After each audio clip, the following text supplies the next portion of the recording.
Oh,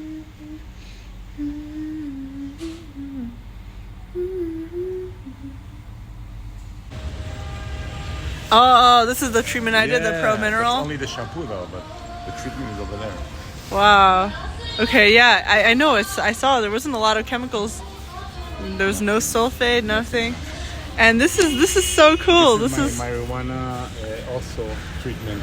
Ah. To make the hair straightener. Wow. It's made out of marijuana seeds that also are used for pregnant women. Wow, interesting. Yes, Okay. I have two, but I think this one will work better for you. Yeah, this I love. I love my hair. Take a photo of my stuff. Or take a photo, yeah. So Have a video on that. All my information is there. Cool. So this is for the soldier. You can, if you're a lone soldier, you can rent this wedding dress for free. So you're a lone soldier, you can. It's like a gorgeous wedding dress, and it was also worn by Ivana Trump, or the same style.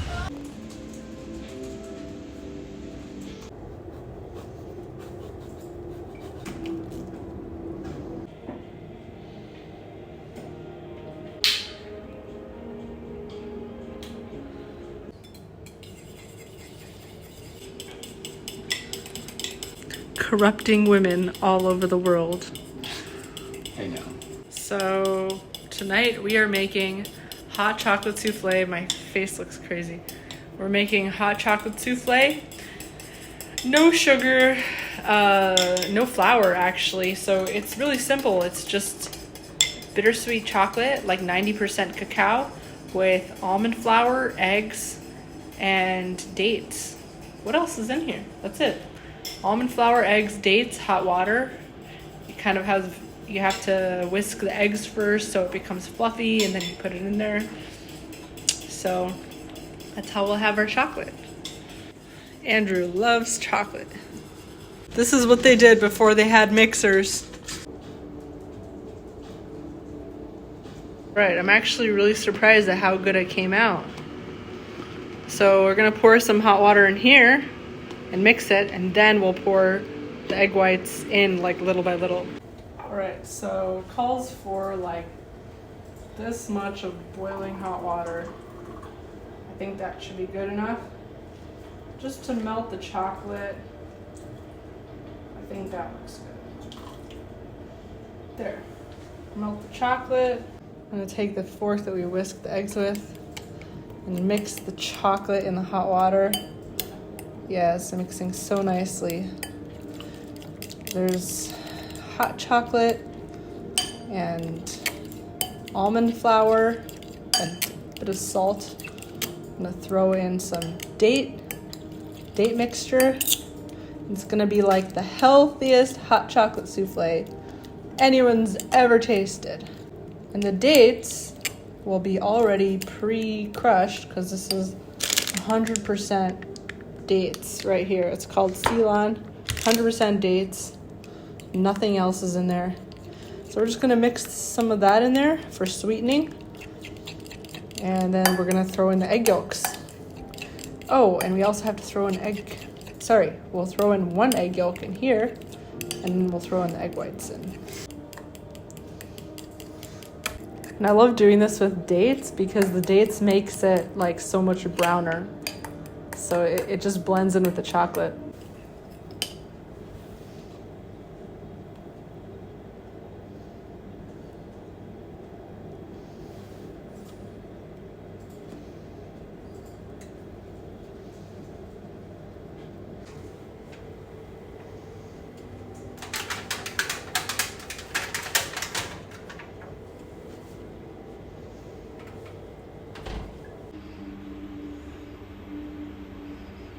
And I don't know if I should take it out because they keep growing. So do I just call it a day? I'm really amazed at how good these are looking because it's just so few ingredients. 90% chocolate, almond flour, dates, and eggs, like 1.5 eggs, that's it. And like a pinch of salt. It's crazy, and it smells and looks insane. And there's like so many more desserts that we have yet to try that are like totally healthy, like good for you, good desserts. Get your daily intake of cacao. I'm excited to try it. It looks so unhealthy.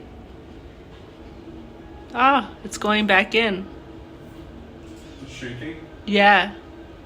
First time ever made hot chocolate souffle.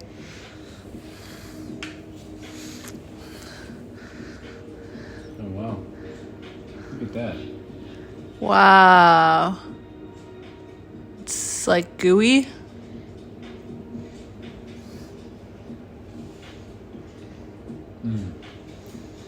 It's really good. You gotta try some. Really? Yeah. Is it as good as the coffee bean one? It's cooked correctly. It's cooked really well. You could probably use a little bit more date syrup. Sweetening, yeah. Yeah, but the chocolate tastes really good. Like, Okay. yeah. I'm so excited to try it. The consistency is really good.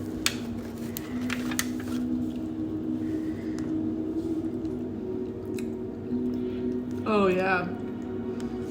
Yeah. The chocolate's kind of bitter. Yeah. A little bit. But I don't always mind that. I can't believe it's so fluffy. Like, there's no baking powder. It's because we whipped the eggs so good. I didn't even think that the eggs were that whipped. I'm really impressed. This is actually so good. It's like really good, fluffy chocolate souffle. It is. Yeah. It's like... It's still hot too. It's so fluffy and tender. Yeah, I probably could just use more date syrup. Yeah. I mean, it's tasty the way it is.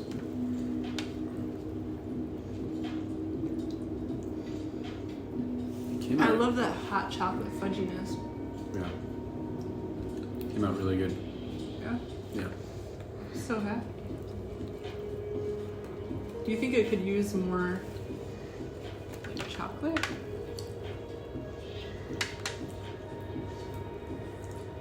A little bit more date syrup. Could you believe there's like zero guilt in this? I would never try anybody else's and trust them with it. Like I would never try anybody else's hot chocolate souffle if it felt like this and trust that it was this healthy. I would never trust this.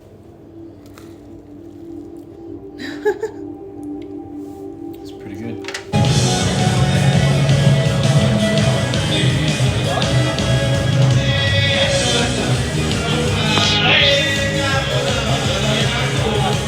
So funny.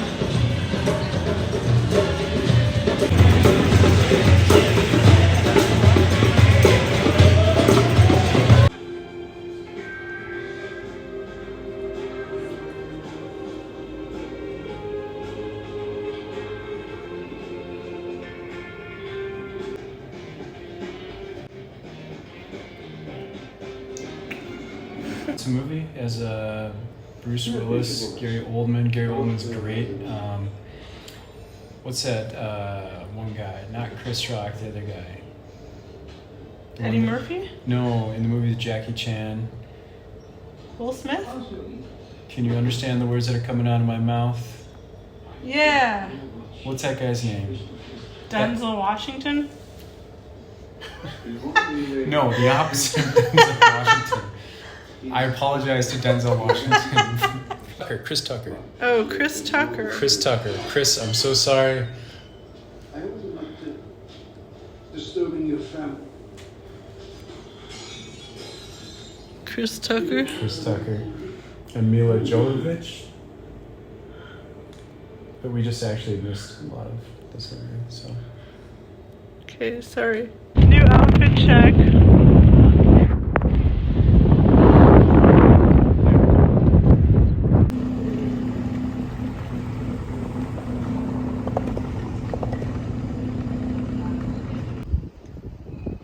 Old City.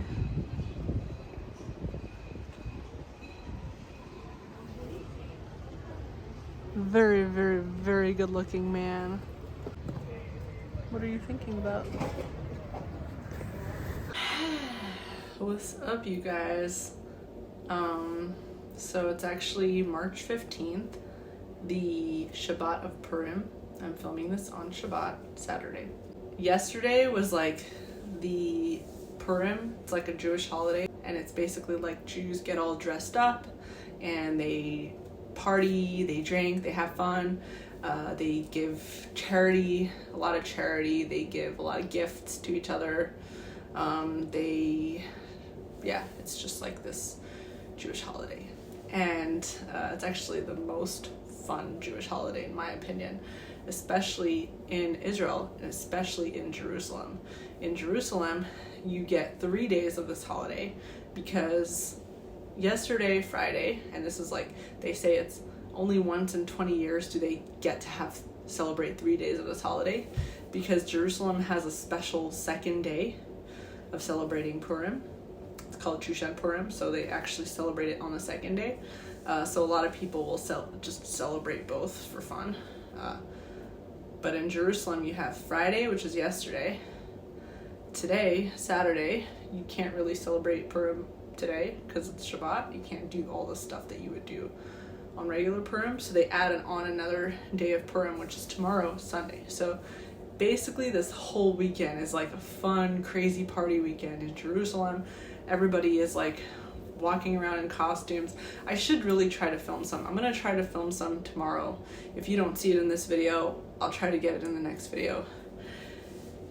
In general, it's really funny, some of the costumes people wear. People really go all out in Jerusalem for Purim, and they'll kind of plan their costumes from like the year before. Like, some people really go crazy with it, and the funniest costumes. But in general, I feel like so much is constantly happening in Jerusalem that I'm not able to film everything. And when I do film, like, this video is just coming after like a bunch of random little clips. It doesn't feel like it matches together. Like in Bali, I was able to think about things and like create a theme, like a very, very, very light theme around a video based on what I was filming in that video. You know, I'm gonna go here and I'm gonna film this and I'm gonna talk about this and this and that. Here, it's just, in Jerusalem, it's just like so much happening all the time, and it's like all over the place. Like last night, and it's a lot, it's constant. Also, the other thing is like a lot of it is unexpected too, it's spontaneous. So in addition to all the holidays and stuff that are happening in Jerusalem all the time, and because I come from an Orthodox background, of course I know about all this stuff, so I'm more plugged in. I speak the language. Sorry. I speak Hebrew, and in addition to that, I also know a lot of people here because they're people that come from my community constantly. Yesterday, I was walking with Andrew, and we were barely out yesterday on Friday. We were barely out. We just went out for shopping, grocery and shopping, and then we went out to go to a meal, Shabbat meal, that we were, it's very funny Shabbat meal with random people that we'd never met before. And both of those outings, we ran into people that I knew from LA, like people that I hadn't seen in like 15 years. And they would just see me in the street and they'd be like, "Oh my God, Pardes."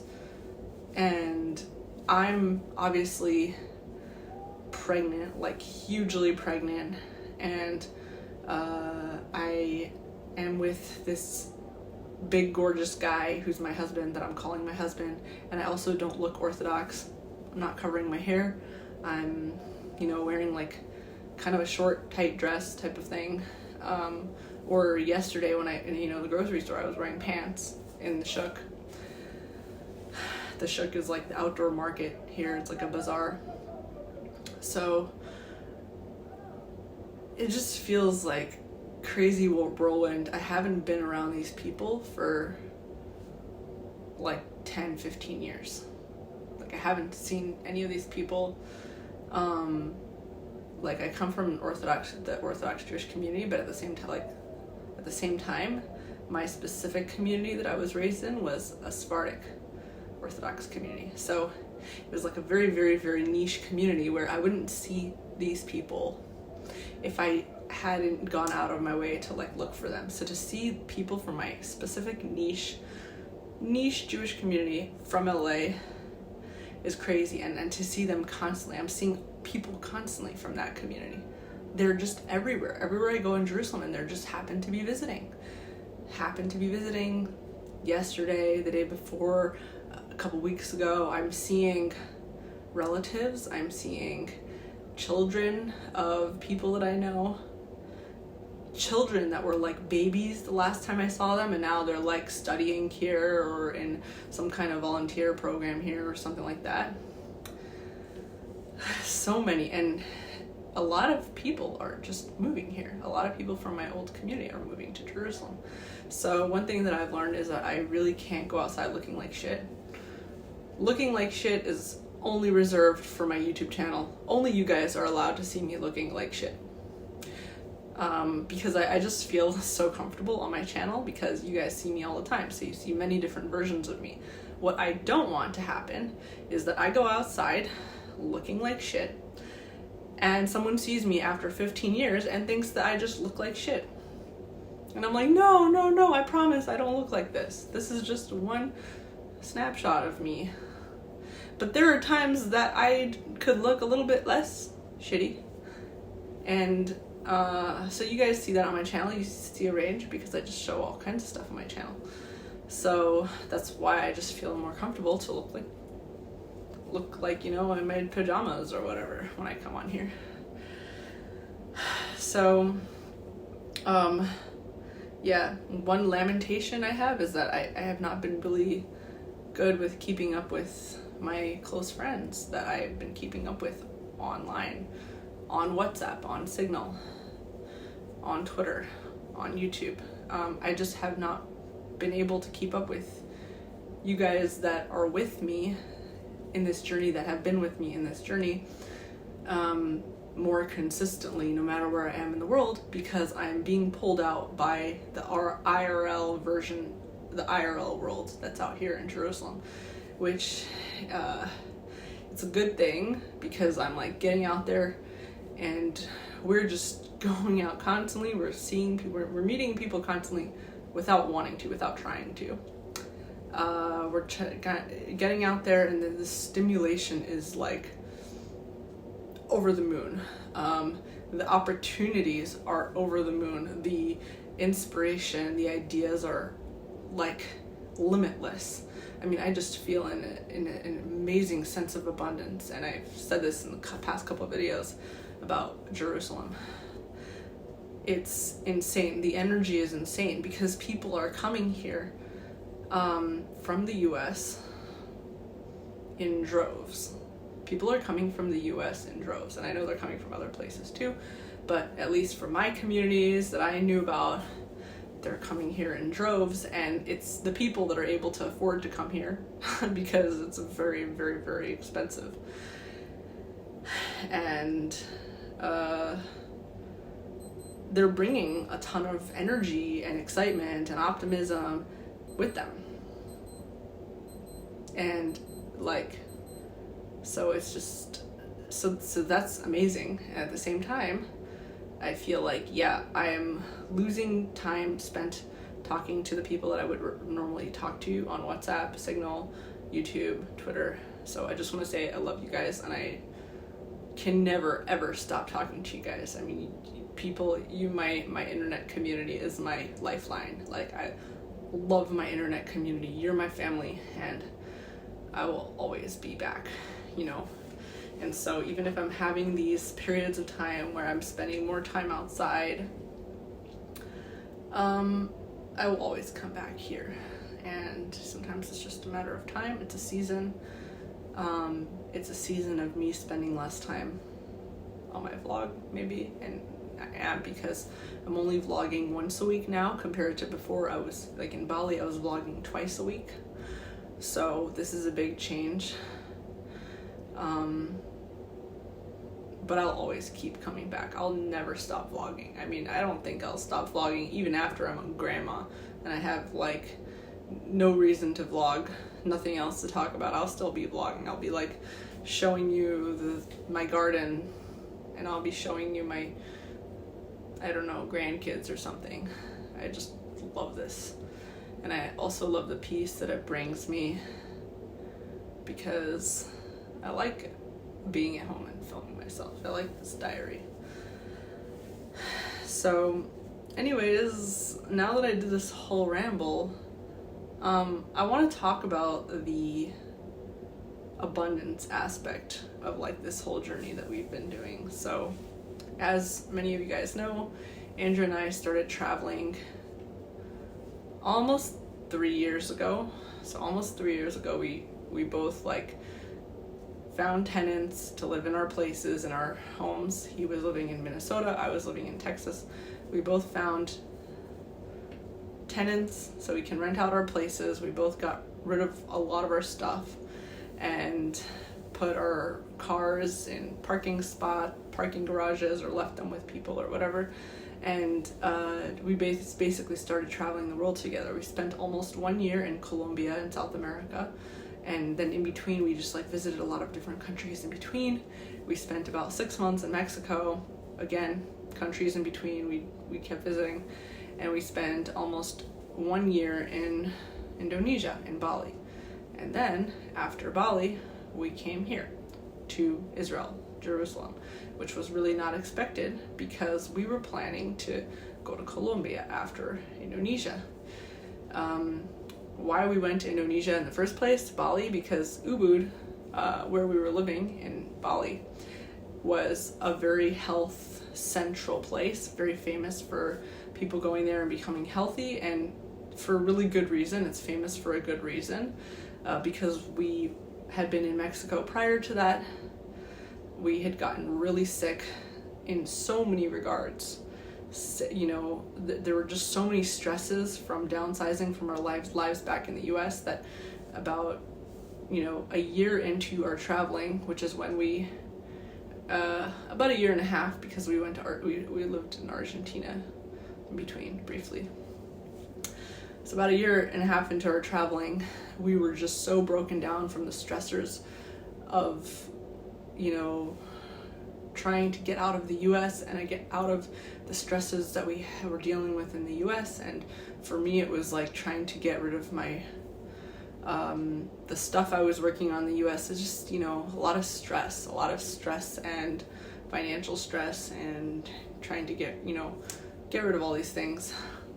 Also, I was like addicted to drinking. I was drinking at least 1 or 2 bottles of wine every day, plus, you know, in Mexico I was high like the whole time. And just from stress and nervous system problems. Andrew was struggling with vertigo, and then also on top of that we got viral infections, and then on top of that in Chiapas we started having daily diarrhea, so diarrhea like 24/7, where in addition to having our nervous problems, the vertigo, the ear ringing, the headaches, all these like issues we were dealing with already that were like totally encapsulating everything, in addition to having the viral illnesses that we had caught because we were kind of weak, our immune systems were weak, we also started to have a lot of diarrhea. And that was just from a bacterial infection from the water in Chiapas.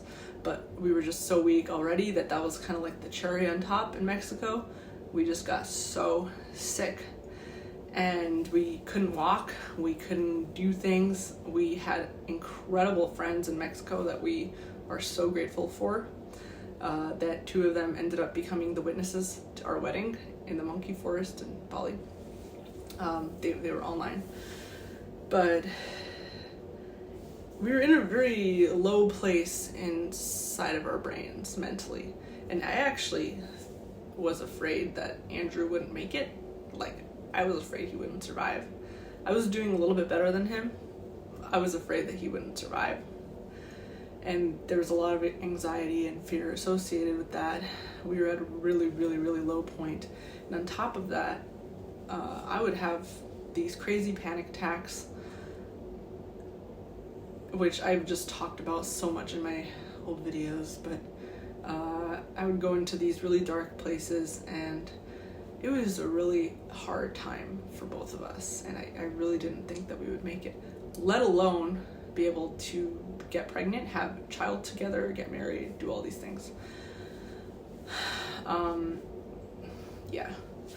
So, we went to Bali feeling and looking like shit. I have pictures of Andrew where before and after,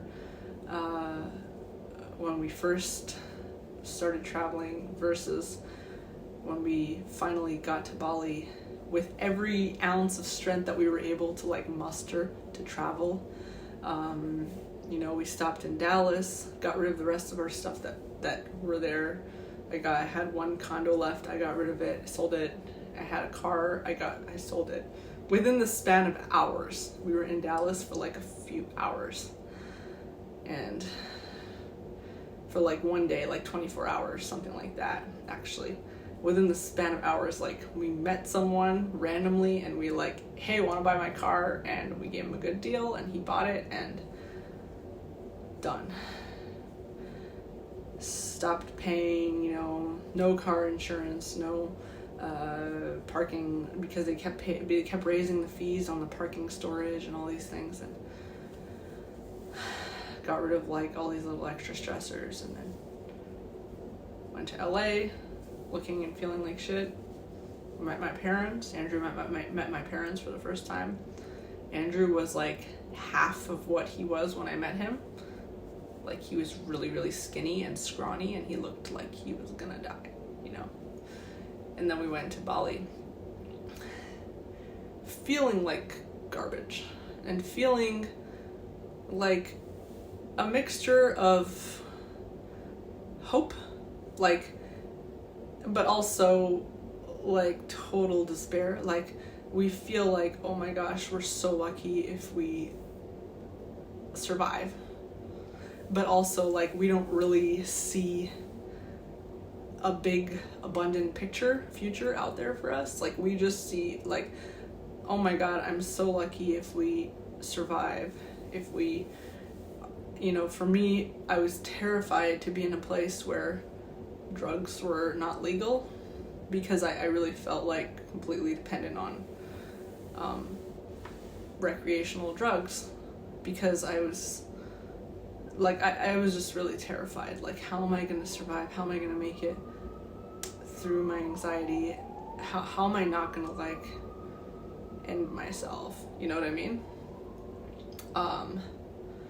But we had each other, and so there was, and we had each other, and we were alive, and there was hope. And obviously, it is so much easier to do this with a person, even a person that you are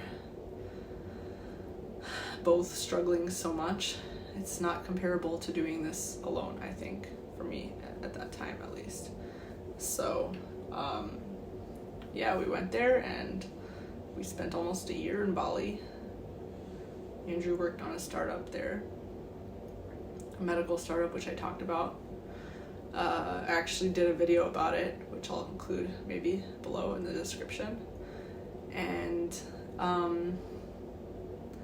little by little, we got our health, our energy back up. We did a ton of massages. We were getting massages a crazy amount, several times a week at least, because it was so cheap. We were, and by cheap I mean $6-7 for an hour of an amazing massage, incredible massage. And then we, we learned a lot about our health, our diets. Started having turmeric lattes every day. Started having coconuts every day, every single day, at least 1 or 2 coconuts. We started being more active. A lot of little things that we did to boost our health, and I got really into spiritual stuff in Bali, learning about, I learned a little bit about astrology. I was already interested in human design because of Frances Cassidy, who I had on this channel. So I was learning about these things, human design, spiritual, stuff like that. And I was also learning a lot about manifesting and somatic healing, obviously. So one thing that I've noticed is that there have been periods of our lives, where we were in a place where I felt so low and so down that I was just coming at all the people in my life with doubts. And then there were periods of time when I was like trying not to be doubtful and trying not to like project doubt, and instead I was only projecting optimism and hope and confidence to the people around me. And what I noticed is that I feel an incredible amount of value from the places and people where I projected doubt, where I allowed myself to feel all the doubt that I was feeling, and I just projected it at people. Not because I wanted to. I didn't want to drag other people down with my despair and cynicism and doubtful feelings, but just because I was feeling so hopeless that it just felt like no point to try to project optimism, abundance, positivity to other people, because like it just felt like there's no point. And the real rewards that I feel like I've gotten in my life, the amazing friends that have lifted me up, a lot of times it was in the moments where I was projecting despair and doubt and cynicism, and they took my despair and cynicism and they came back at me with like, no, it's gonna be okay, it's gonna be fine, and like reassuring me and stuff. And conversely, like there's just so many periods where I was like, you know what, I'm just tired of feeling down and cynical, and I want to lift myself and others up.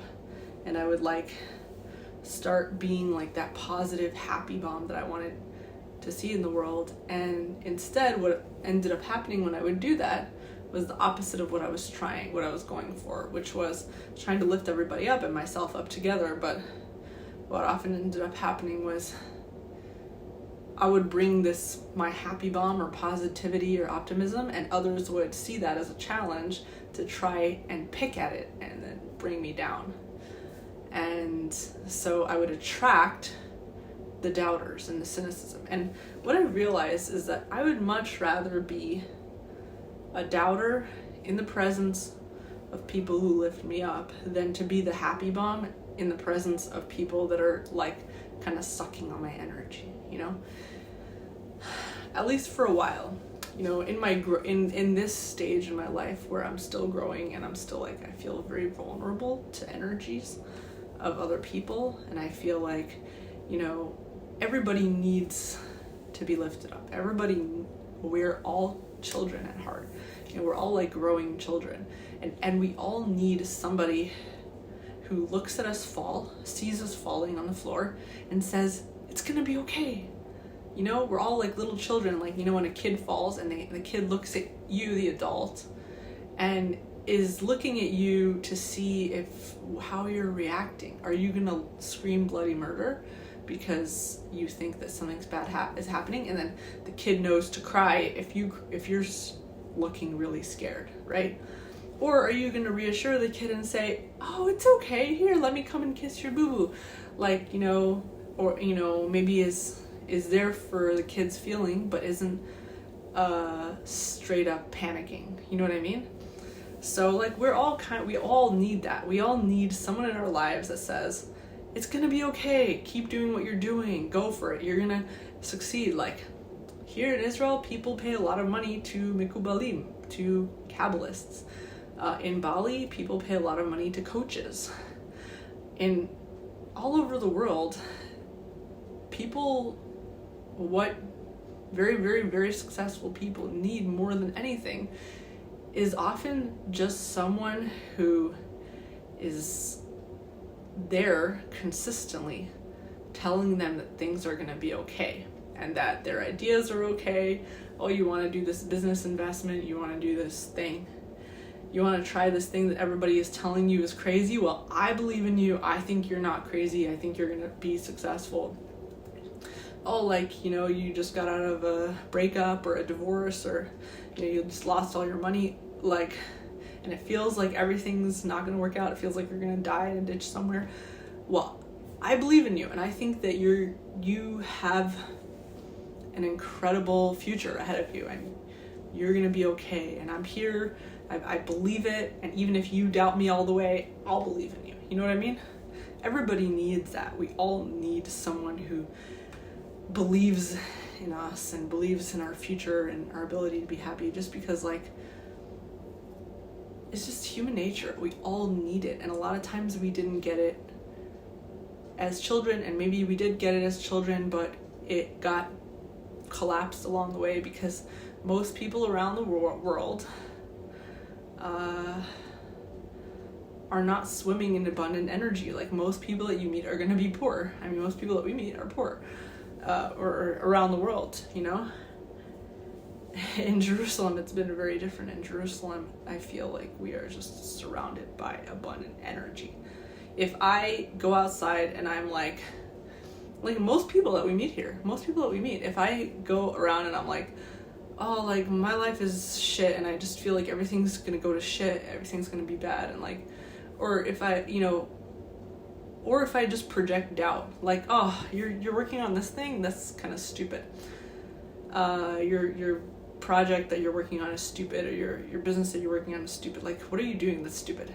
I just feel like there's, at least in the people that we've come across, there's an incredible amount of, like, positive energy. Like, you know, my family members too, there's, like, this incredible, like, positive energy. Like, no, it's not stupid. You're gonna be successful, and you're gonna do so well, and I'm rooting for you. Like, yeah, no, and they really believe it too. They're, like, swimming in it. It's like vibing off of them, this energy of, like, you're gonna be so good. Like, I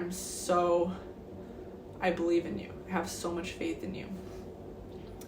And I just felt like it wasn't always like that everywhere. I had a lot of, you know, Andrew and I were together for, it's been almost 4 years. We've been together for almost 4 years. I mean, we weren't, like, officially dating this whole time. We, like, met each other 4 years ago and then became a relationship gradually. But I had so many fears and doubts about Andrew. You know, he's older, he's lived a whole life ahead of me, and I just had so many fears. And I just feel like there were some people who were like, oh no, Andrew's, like, amazing, like, go for it, whatever.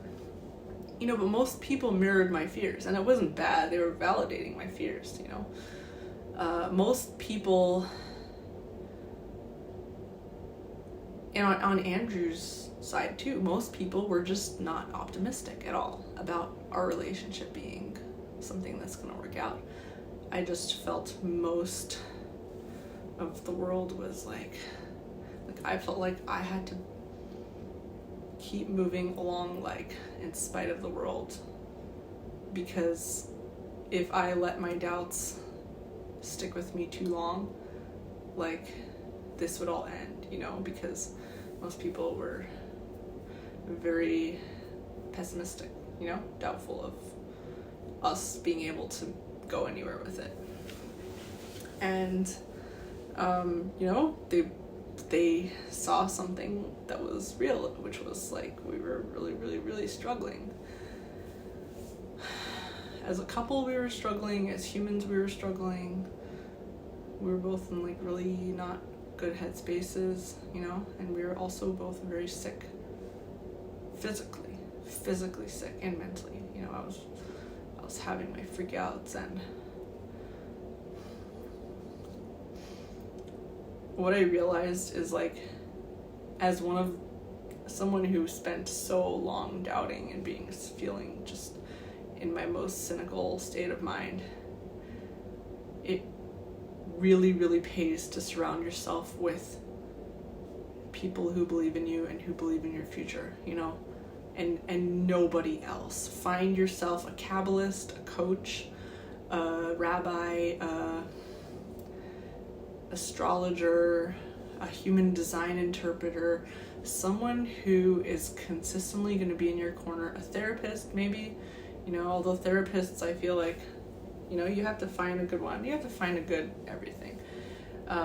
Someone who's consistently going to allow you to be your most delusional self. And I say delusional in quotes because I think delusion it's a delusion. Like, you have to be delusional in order to pursue anything that you don't have right now, because if you don't have it, it's not real yet. You have to kind of be delusional and believe that you can have something that you don't have right now, that has not been tested yet on you, right?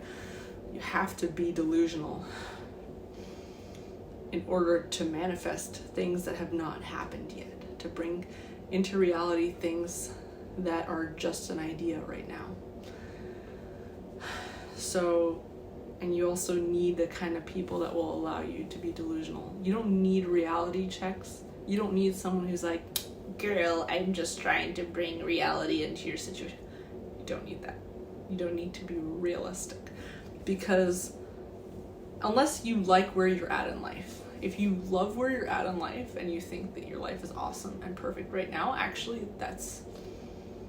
the reality checks are actually probably very valuable for you right now. But for a lot of people, myself for a long time, that are just dying to progress and evolve to the next stage in life and to get out of my survival mode, mental blockages, all the stuff I was struggling with at the time, maybe to not be sick anymore. For a lot of people that are trying to manifest something new and different,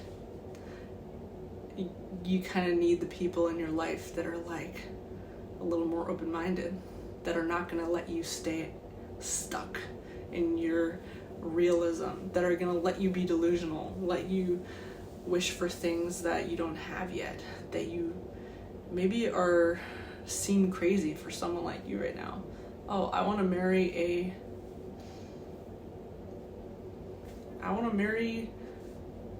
the Prince of Nigeria. You need someone who, you need to be surrounded by people who are like, of course you'll marry the Prince of Nigeria.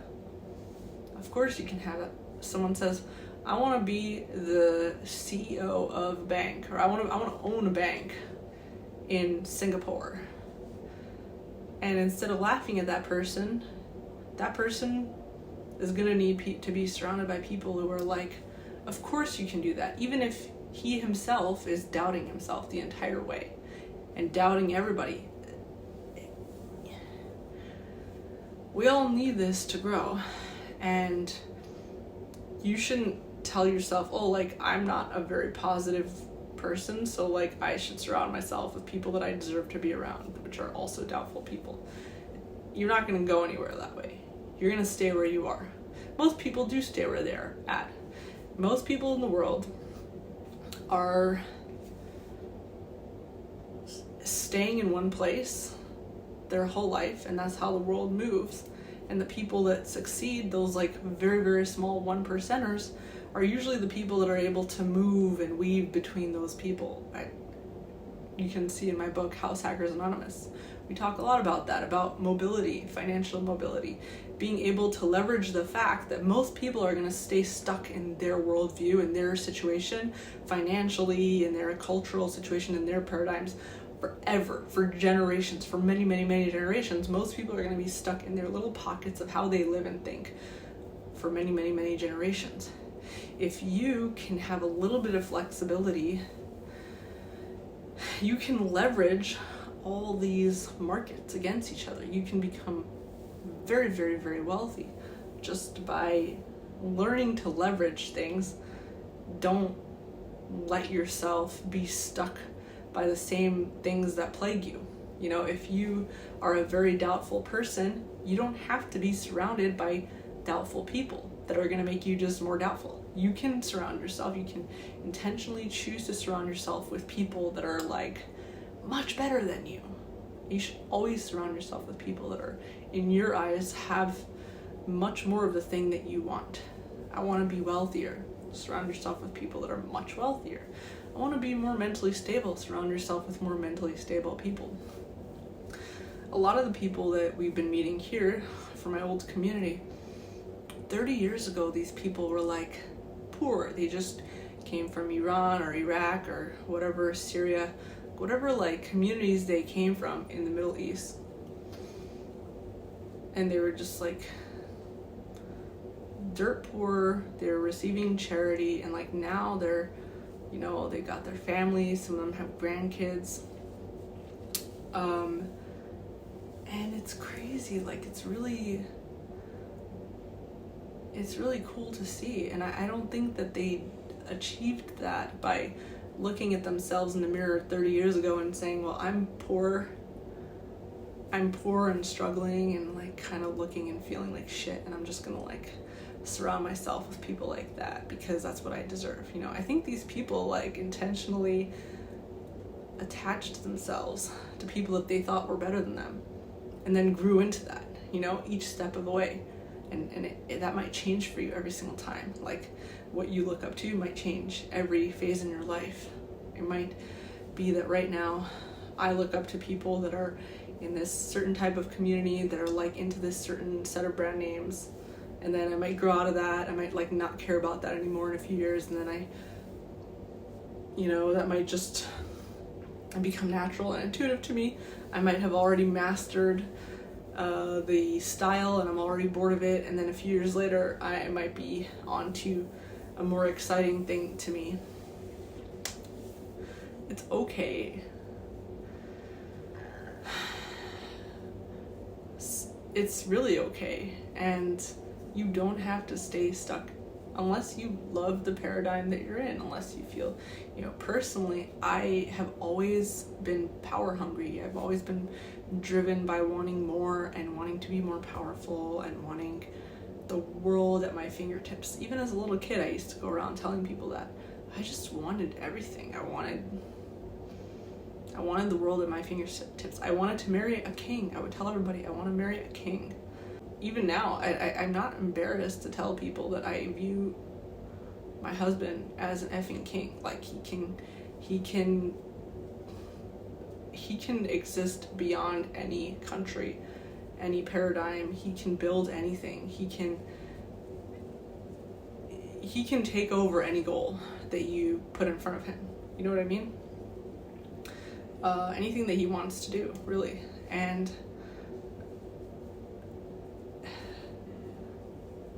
I don't think that it serves others or yourself to stay in places where people don't believe that those things can happen. You're just creating friction a lot of the time, You can leverage the fact that most people in the world are going to stay in one place their whole life for many generations if they do end up having kids, which nowadays a lot of people won't even have kids. So most people their whole life they're going to stay in one place, one paradigm, one mindset, one language, one worldview, and you can leverage that to your advantage. You can take money from one country, make money in the US, make money in Israel, make money in the UK, whatever, and then go live in Indonesia. Actually, we had people that, Colombia is so cheap compared to the US, but we had people from Colombia. A lot of people from Colombia were stretching their Colombian peso in Indonesia because it was cheaper in Indonesia in a lot of ways for those people. So, geo arbitrage is not only something that you do if you're from the US or some Western country. You can also do it if you're from Mexico, you're from Colombia, you're from, and even people in Indonesia do it. They go to the Philippines, they go to other parts of Indonesia. I mean, there's a lot of places in Indonesia or in neighboring countries that totally operate in the bartering system. So you don't even need money in a lot of those places. You just need to learn how to barter, learn the customs of the place to survive. And you would be leveraging the fact that there are entire communities of people that are not moving from those places and taking advantage of the world at large and geo arbitrage. those people are all staying put in their places. They're operating in their markets, and then you're able to go and benefit from that. And nobody is hurting each other. They're benefiting from you going there and bringing your resources and whatever stuff to their place. And then you're benefiting from them staying there and doing what they do. And you don't have to become best friends with those people. You can leverage different markets around the world that are like static and unchanging within their like little paradigms. You can leverage that without becoming best friends with every single person in those markets.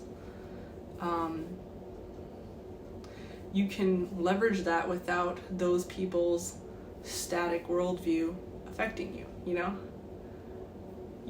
If the people that worked for you, if you had a business and you're hiring people for like pennies on the dollar in Philippines, and if every single person that worked for you for pennies on the dollar had the same aspirations that you had, why would they work for you? Why wouldn't they just do what you're doing, right? Why wouldn't they just compete with you? You know what I mean? So everybody doesn't have to believe in you. Everybody doesn't have to want the things that you want. Everybody doesn't have to see the positivity and the light in what you see. In fact, other people seeing what you see can be a downfall because you're not able to leverage them completely because they're competing with you. In fact, they want the same things as you. So like learning, I think it's important to learn that there's going to be different levels to the kind of people that you meet and interact with, and they're all so valuable. Every single person that you meet, even the very, very cynical people that doubt you every step of the way, and even the very, very confident people, like all these people are so valuable, but in such different ways. And you know, you let the people that are so confident and abundant-minded pull you up, but you also keep in mind that like those people maybe wouldn't want to work for you in the same way that the more doubtful people would want to work for you, you know? So anyways, I've just been thinking about all these things, you know. I've been thinking a lot about getting more into my abundance mind in Bali, you know, where I had sort of like hit this like mental rock bottom where I was like, okay, so our health is improving, and finally we're able to like get a sense of balance physically, like we're able to feel like basically okay, but oh my god, we're in a jungle in Bali. We're in a jungle.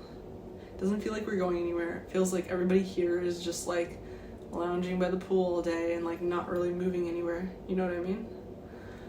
And we were lounging. I was lounging by the pool all day. It just felt like, what's the future? What's the point of anything? You know? Where do we go from here now that our health is getting back up? Like, just feeling lost. And being at this point where I'm like, nothing matters. And then deciding randomly that we're gonna move to Colombia, and deciding and have our baby in Colombia because we loved Colombia and we missed it a lot. And then deciding that we're gonna do a 2-week trip. On the way to Colombia, we'll do a 2-week trip in Israel and visit my siblings. Andrew hasn't met them. He only has met one of them. He hasn't met the other ones. And gonna, you know, spend some time in Jerusalem and meet up with some people that I knew. And then that turned into, hey, we're gonna stay here longer, we're gonna have our baby here. And realizing that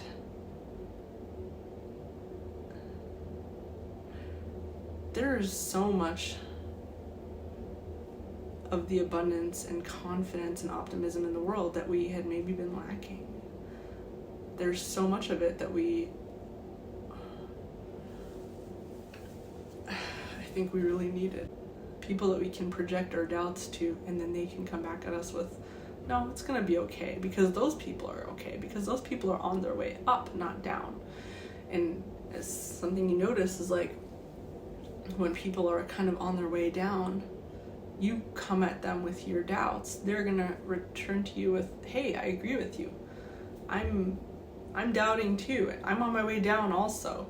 So you should like probably be just as doubtful as me, because we're both seeing this like downward spiral in our life. But if you really want to weed out for the people in your life that are gonna be a little more beneficial to you, that are gonna pull you up energetically speaking, let yourself be doubtful.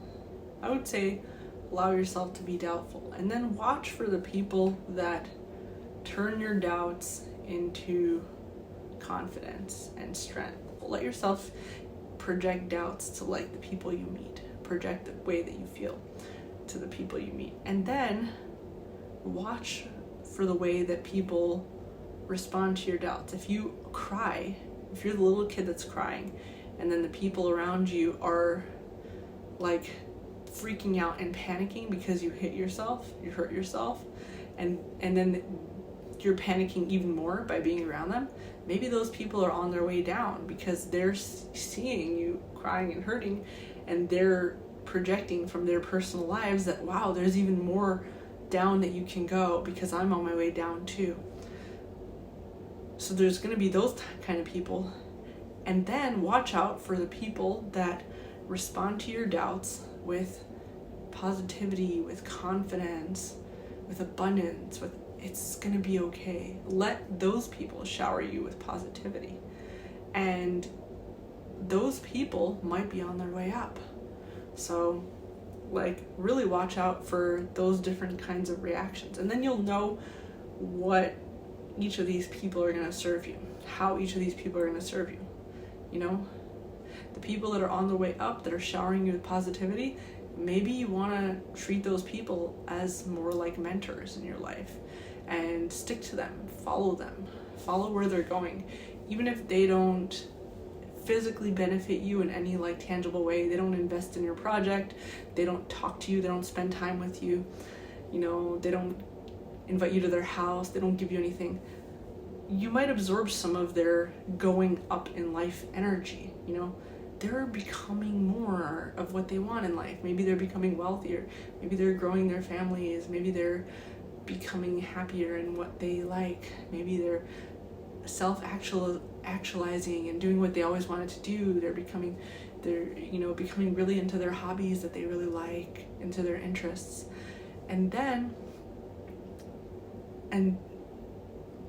think about the people that are like just constantly doubting you and just kind of like really, really cynical about your life and your situation, or kind of like feels like they're dragging you down. And those people, instead of getting caught up in their doubt and their fears and panic, look at the value in those people too. Those people are going to be your machine. Those people are going to be the people that build the things that you want. Those people are probably going to end up following you and being inspired by you and being very, very much in your corner in the future.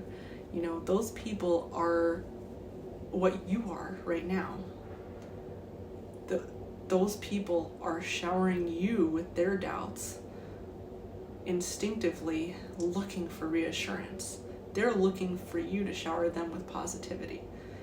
And they might not even realize it right now. So see the value in those people too, because those people are going to be some of your biggest assets in the future. It's possible to see the value in the people that doubt you without being dragged down by the doubts. Don't feel like this is the end, that if you don't stay positive right now, then you won't find any positivity and then you'll like die somewhere, because there's always going to be someone that's more abundant than you, more positive than you. I felt in Bali when I was like kind of feeling at my lowest, I just kind of got stuck in this mindset of like, if I don't be positive and abundant and optimistic about the future, then nobody will be, because everybody in the world is like poor, you know, because we were in Bali and we were just kind of surrounded by people that were there to save money. And so it's very easy to get stuck in this mindset of like, everybody is poor, the world is going to shit. You know, a lot of people believe that you shouldn't have children because they believe genuinely that the world is going to shit. And it's not true. It's not true. But it's true in those people's worlds and their paradigm, because they're just surrounded by poor people and negativity. They're surrounded by people that are like just shrinking and staying in their little paradigms. And those people are very valuable, because those people, you know, if you invest in those people, they'll become your biggest assets. You know, they'll really appreciate you. They'll be in your corner. But it's really important to not let those people drag you down and fill your idea of what the world is, because it's not true. And like, coming to Jerusalem was basically a big, huge reminder of that. Like, I knew this, but it was like a big, huge reminder of Pardes. What you know is not what's out there. What's out there is so much more than what you know. There's so much more positivity, optimism, family building. There are people having huge families that are thriving. There are people, the world is improving in a lot of paradigms, in a lot of places. You can sell services, you can employ, you can have people as your machine, as your community, as your assets that are poor and struggling and like really, really, really doubtful and stuck in their little holes. Those are your biggest assets. Those are the biggest ones, right? You can leverage those people. But how they think doesn't have to be how you think. And their world doesn't have to be your world. If their world was your world, then you wouldn't have anything to offer them. You would just be the same as them, sink in the same hole that they're sinking in. But you have something to offer to them, and they have something to offer to you, because your mindset is different. Because you know that there's much, much more out there. There's much bigger wealth than what they know exists. There's much better future in the world than what they know exists. There's much more happiness and fulfillment than what they know exists. And by you always being on the lookout for that and attaching yourself to that and like constantly finding that, you can be the bridge between what you don't know that you can achieve versus what you already have. And you can manifest amazing things into the world. So I don't know if that all made sense, but you know, it's just been where my mind is at. I've been sleeping like crazy. Like today I woke up at like almost 2 p.m., believe it or not, and I didn't sleep crazy late. Like, we just came back from a funny Shabbat meal last night. This Shabbat meal was, you know, as I said in my previous videos, like, Andrew and I have been on and off going to Shabbat meals because it's a big thing here in Jerusalem where families, you know, Orthodox Jewish families will like open up their homes to anybody that wants to come, that's interested in coming, you know, that's gonna be respectful to their house, whatever. And so we've been meeting all kinds of people, and you know, so there's the people that we've been meeting that are family, friends, you know, stuff like that, that have been really lifting us up. And then there's just random people that we've been meeting, that we've been going to their homes. And last night we went to the home of this person that they just like invite everybody that asks to their house for their Shabbat meals, and they don't even have like an RSVP list. Like, they don't even ask you to RSVP. Like, everyone just shows up. And it was hilarious. Like, I was laughing the whole time. At some point in the middle of the meal, I went outside because I started having an allergy attack, and it was like kind of embarrassing. I didn't want to be, you know, wheezing and stuff in the middle of the host was giving a speech. But like, I kind of feel bad because I in that way I just did like an Irish goodbye where I just like went outside and I didn't go back in to tell them thank you and goodbye because like I didn't want to disturb anybody or anything. and like it was like so many people, so I felt a little overwhelmed. But it was just like a hilarious meal. Like there were all kinds of like weird and funny people there, you know, the kind of people that would show up to a meal that's like free for all, you know. And it was Andrew, myself, and my brother. We were just laughing the entire way home, and it was really nice to have an experience like that last night. And yeah, then I went to sleep, just had a bajillion dreams. Woke up at like 2 p.m. Andrew woke me up. He's like, okay, it's time for coffee. And obviously I don't have I don't have caffeinated coffee. I drink decaf now because I'm pregnant. I don't even know if decaf is good for you. I should look into that. But yeah, it's 5:40 p.m. Chill day. This is what I do all day. I think, I sleep, I cook, I eat, and I go out and we meet people. And I'm just in this very, very transitional period in my life where I'm transitioning into becoming a mom, and it's really cool, exciting, somewhat scary, but you know, a couple months ago I just didn't care about anything, so like I'm not able to be that scared or nervous because I just feel like I just want to watch. I just want to get out there and make a mess. I think that's what's liberating about hitting rock bottom, is like there are many types of rock bottom where you just don't care about getting out there and making a mess because you weren't anticipating anything specifically better to begin with. Okay, see you guys. I'm gonna go and make a hot chocolate souffle right now because I'm in the mood of it, and it's healthy, the ones that I make, so why not? I'm so excited.